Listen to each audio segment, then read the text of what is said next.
Now, I understand another part of the week is you have a coronation. Yes. We have a contest that we put on an annual basis that anyone that's in good standing with the organization can run for either a king or queen of TNBA. And the contest is based on fundraising. The person raising the most funds will be crowned the king or queen for that year. And there's many perks that comes out of being crowned the king and queen of the year. First of all, you do get the coronation of being literally crowned and having the I can never remember these little. You get a robe? Yes, you get the robes, the crown, and all that stuff, and you parade it around the organization for the rest of the TNBA week, and also you get 2 all-expense paid trips, but they end up going for all 4 of our regional tournaments. So 2 of them they pay themselves, and 2 of them the organization pays for them to come out. And when they go to those regional events, they're treated with total royalty from the time they leave their home to the time they get to the airport. I mean, they get picked up in limos. They get have a whole itinerary of being toured around whatever the regional tournament is at. So if it's in Las Vegas or something like that, they'll go to the Hoover Dam, or but they'll do many of the sites of whatever town they're in for that region. We have 4 regional tournaments every year, and they tend to go to all 4 of those regional tournaments as the king and queen. And then they parade it into the bowling centers, and the bowlers stop and acknowledge them. And it's just a total royal treatment for the entire year.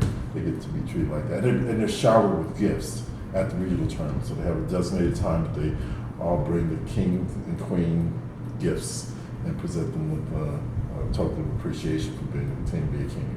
Nice. Now, the fundraising, is that for scholarships? That's no, actually it's the breakdown of the money that's raised.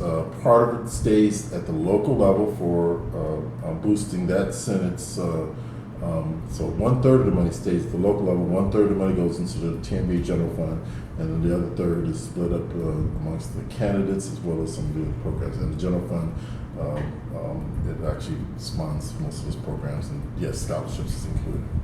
Very good. So, yes.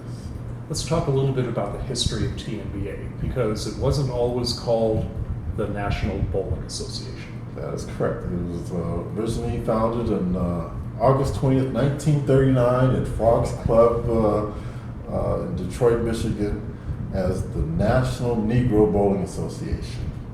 And I think that is sort of the image that most of us have of TNBA, of it being a primarily African American organization, but that's not true today. That is correct. Well, let me give you the foundation of it, though. The reason why we were founded in 1939 and why we spun out on our own is because the 2 organizations that existed at the time, American Bowling Congress and the Women International Bowling Congress, they both have clauses in their constitutions that prohibited non-Caucasians from participating in those respective organizations. So when we couldn't participate in theirs, we created our own. And our clause in our Constitution was open to both men and women, where they were separate. Both they had men's division with the ABC and the women's with the WIBC. So we allowed both men and women and people of any and all colors. So you were unified long before Absolutely. they were. And so we changed our name 4 years later. We changed the name and dropped the word Negro because we wanted to be more.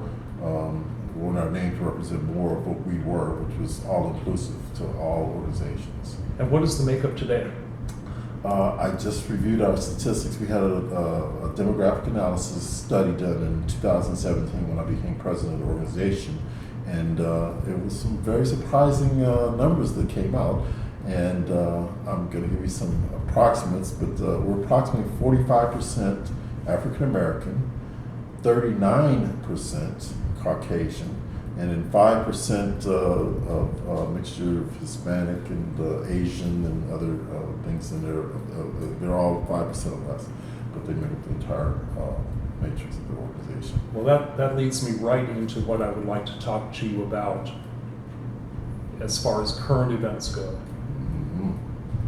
We are 10 days as we record this past the killing, unfortunate killing of George Floyd in Minneapolis. We have seen 10 days of unrest across the country.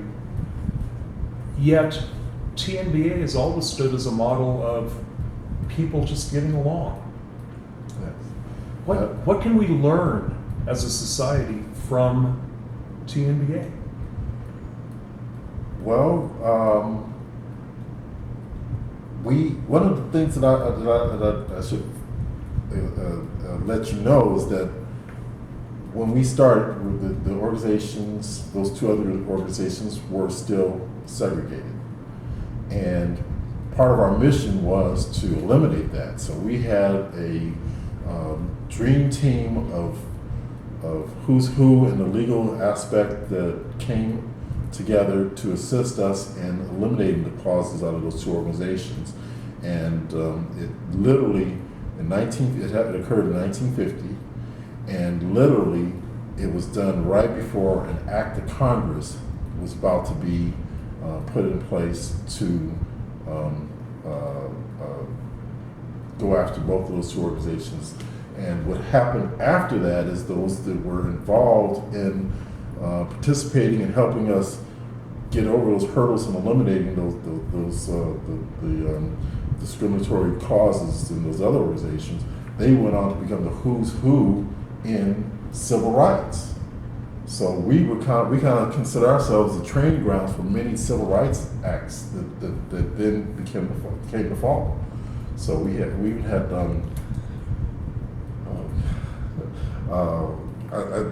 I hate to lose these wonderful people's names at the tip of my tongue, but they were profound in assisting us in eliminating those clauses, and they became, like I said, the big names in politics as well as the civil rights clauses. And even though those organizations had kind of dug in their heels and they were resisting this movement for a long time, ultimately, when they were forced to open their membership, nothing bad happened. No, not at all. It became, and one of the things that the people thought was that after we got the green light to participate in those organizations, that we would then now cease to exist. We wanted to continue on, and we wonderfully flourished after that, to evolve into not just focusing on just making the ability for minorities to participate in competitive bowling, but to offer to be a profound entity within the bowling world and provide services and perks and peaks that people would come to our organization to participate in. So we had an awards program, the second to none. With the demise of the awards program at USBC, many people have flocked over to us because they want to continue to get their rings, and we get rings on an annual basis, and our rings are much better than the award rings that the USBC is giving out.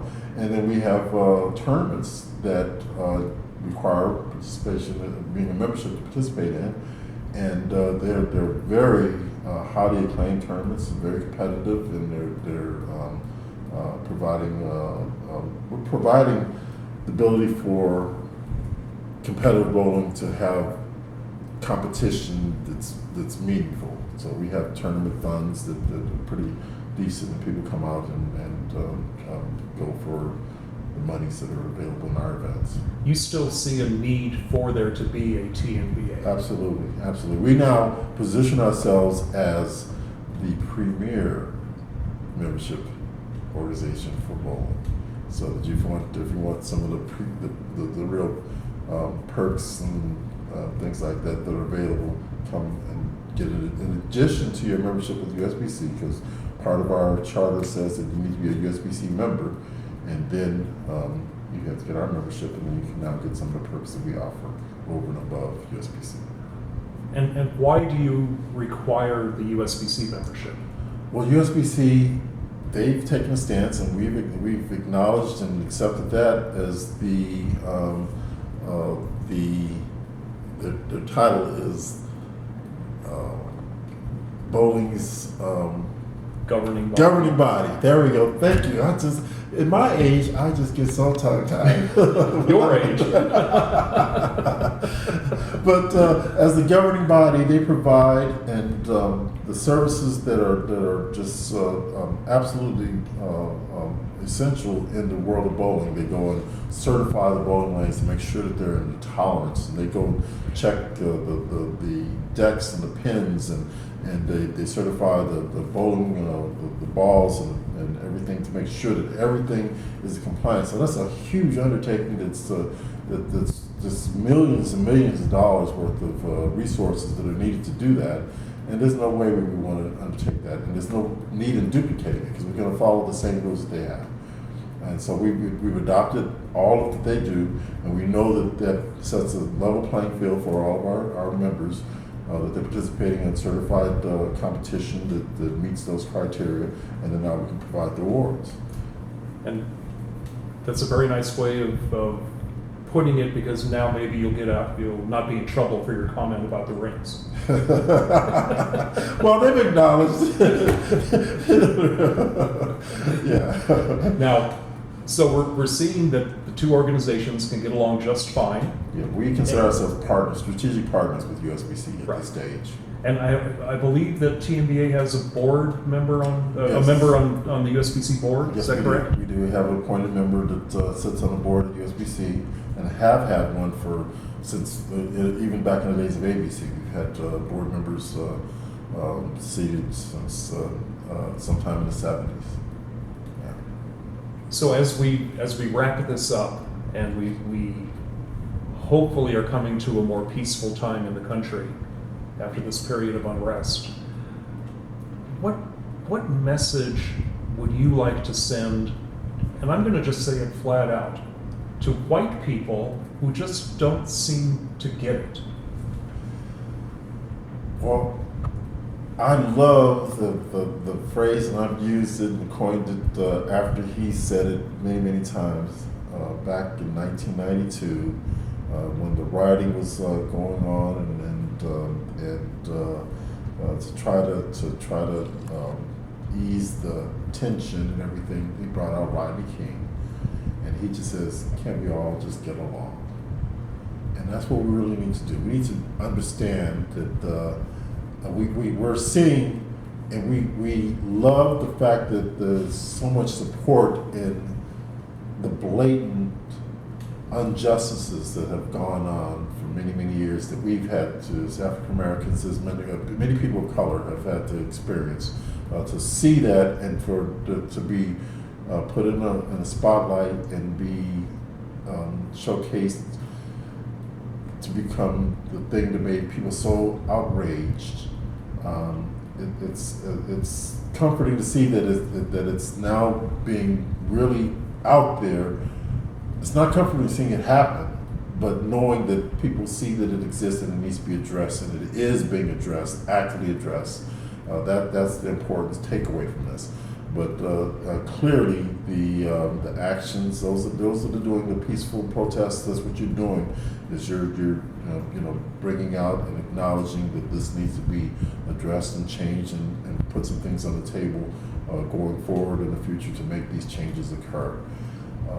And then obviously you have those opportunists out there, and those are the people that need to really lay down and just take heed. You have no reason doing the things that you're doing that are not for this cause, just because you want to take an opportunity to try to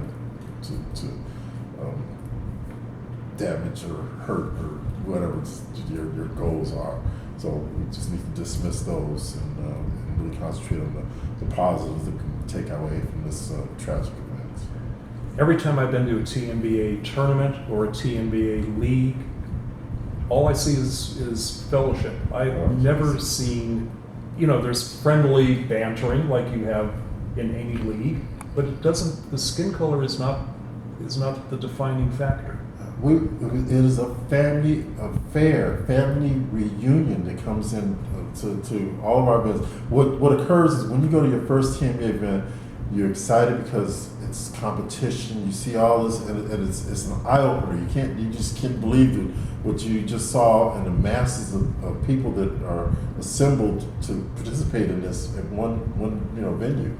And then the second time you come, you see all the people you saw the first time and a few more, and you remember those people, and so it becomes a rolling event. And every year you build more and more friends and more fellowships that comes out of it, and it really overwhelms you as it grows on you. It's a snowball that gets bigger and bigger every time, and so that's what really comes out of this, more so than any other bowling event that I've ever experienced and been part of. You just don't get that level of camaraderie that comes out of it, and even talking trash, and the head-to-head competition that comes out of it. It's all playful and healthy, and it makes the uniqueness of the organization in and of itself. Well, I think there's a lesson there for all of us, and I really hope it's heard. And thank you for taking the time to being with us on our very first video podcast. Okay. Well, yeah, right? Okay. All right. Thank you. Okay. Oh boy, yes.